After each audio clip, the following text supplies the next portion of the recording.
बंदूक से जंगल में वोट उगाने वाला डकैत ददुआ, जिसने यूपी में बनवा दिए दो मुख्यमंत्री। 32 साल में 200 से ज्यादा लोगों की हत्या की बीहड़ के इस डकैत की अब होती है पूजा।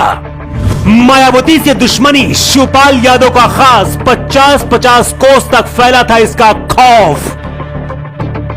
1955 में चित्रकूट के पास दवेदली गांव में शिव कुमार पटेल उर्फ ददुआ पैदा हुआ था। 1972 में पड़ोस के गांव रायपुर के जमींदार ने शिव कुमार के पिता को नंगा करके पूरे गांव में घुमाया और फिर कुल्हाड़ी मारकर ददुआ के पिता की हत्या कर दी थी। 17 साल के शिव कुमार को इस बात की जब जानकारी लगी तो उसका खून खौल उठा। उसने कुल्हाड़ी उठाई और रायपुर जाकर उस जमींदार जगन्नाथ और उसके 8 लोगों को काट डाला।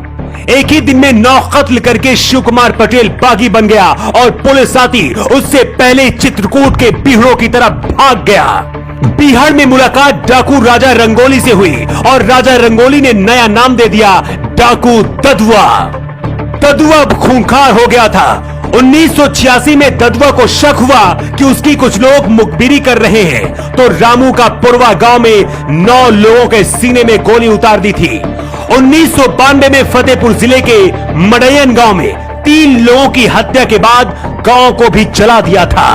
डकैत ददुआ की गैंग ने जिस बीहड़ को अपना अड्डा बनाया था, वहां तेंदू के पत्ते का लाखों करोड़ों रुपए का व्यापार होता था। ददुआ ने इन्हीं ठेकेदारों को निशाना बनाना शुरू कर दिया। पहले किडनैपिंग करता, फिर फिरौती मांगता, पैसे न मिलने पर जान से मार देता। चित्रकूट, बांदा, हमीरपुर, फतेहपुर, प्रतापगढ़, प्रयागराज, मिर्जापुर और कौशाम्बी तक ददुआ का खौफ फैल चुका था। जनता के बीच अपना खौफ बढ़ता देख ददुआ ने उसका राजनीतिक फायदा उठाने लगा। पटेल जाति के लोग ददुआ को अपना भगवान मानते थे और समर्थन भी करते थे। यूपी और एमपी की करीब 20 विधानसभा सीटों में अपना दबदबा कायम कर लिया। प्रधान से लेकर विधायक, सांसद भी ददुआ के इशारे पर बनते थे। साल 2002 के यूपी विधानसभा चुनाव में ददुआ ने मायावती का साथ दिया था। कहते तब बसपा का खुला समर्थन ददुआ को मिला था। उस समय ददुआ ने गांव में पोस्टर लगवाकर लिखा था, मुहर लगेगी हाथी पर वरना गोली पड़ेगी छाती पर। ददुआ के प्रभाव वाली सीटों पर बसपा जीती और मायावती मुख्यमंत्री बन गई थी। 2004 में मुख्यमंत्री मुलायम सिंह यादव बन गए तो ददुआ ने बिना देरी किए बसपा छोड़कर सपा में शामिल हो गया। कहा जाता है कि ददुआ और शिवपाल यादव की अच्छी बनती थी। ऐसा भी कहा जाता है कि सपा के इशारे पर ददुआ बसपा के नेताओं की हत्या करने लगा था, जिसके बाद मायावती का सबसे बड़ा दुश्मन बन गया। 2007 में जब यूपी में मायावती फिर से मुख्यमंत्री बनी तो ऑपरेशन ददुआ चलाने का आदेश दे दिया। स्पेशल स्टाफ फोर्स यानी कि एसटीएफ का गठन किया गया। करीब 3 महीनों की कड़ी मेहनत के बाद पुलिस ने मानिकपुर थाना क्षेत्र के झलमल के जंगलों में 22 जुलाई 2007 को मुठभेड़ में ददुआ को मार गिराया। बताया जाता है कि ददुआ को मारने के लिए मायावती ने 100 करोड़ से ज्यादा रुपए खर्च किए थे।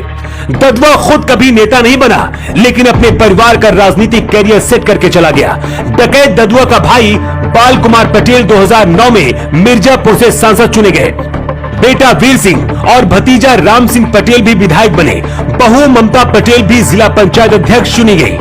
2016 में ददुआ के विधायक बेटे वीर सिंह ने फतेहपुर जिले में अपने पिता और मां का ये मंदिर भी बनवाया है, जहां उनकी पूजा होती है। चित्रकूट और बुंदेलखंड के गांव गलियों में ददुआ के किस्से आज भी सुने सुनाए जाते हैं। ददुआ कुछ लोगों के लिए मौत का दूसरा नाम था, लेकिन कुछ लोग इसे भगवान मानते हैं। लेकिन ददुआ की कहानी को लेकर आपका क्या कहना है? आप अपना जवाब कमेंट बॉक्स पर जरूर दें।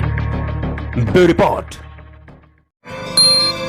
AG24 News।